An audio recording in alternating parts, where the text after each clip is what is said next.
জান্নাতের আবহাওয়া দেখতে পাওয়া যায়।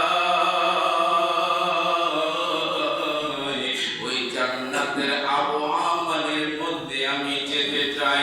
ফেরেশতা বলবে চাকরি তোমার এটা কিসের পুরস্কার?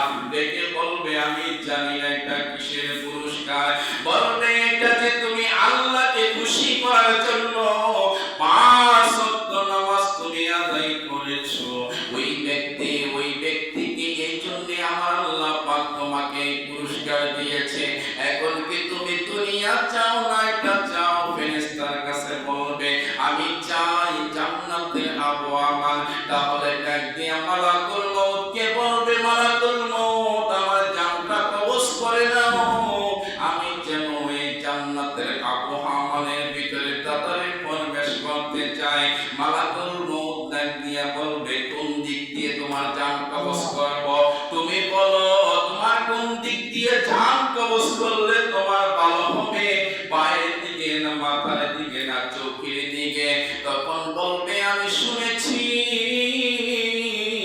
নবীর জবানের হাদিস থেকে আমি শুনেছি মৃত্যুর যন্ত্রণা বড় কঠিন। যেমন জীবিত একটা বকরি ছুঁড়ে ফেললে যেরকম কষ্ট হয় তার চাইতে বেশি কষ্ট। আমি জানি না কোন দিক দিয়ে নিয়ে ভালো হবে। তখন ঈমানের কলেমা বলেন, কিসের কলেমা? ঈমানের কলেমা সামনে হাতে ধরে বলবে পড়ে নাও লা ইলাহা ইল্লাল্লাহু মুহাম্মাদুর রাসূলুল্লাহ সাল্লাল্লাহু আলাইহি ওয়াসাল্লাম। এটা বলতে দেরি হবে, সাথে সাথে তার প্রাণ পাখিটা বাহির হয়ে যাবে। চলে বলেন সুবহানাল্লাহ।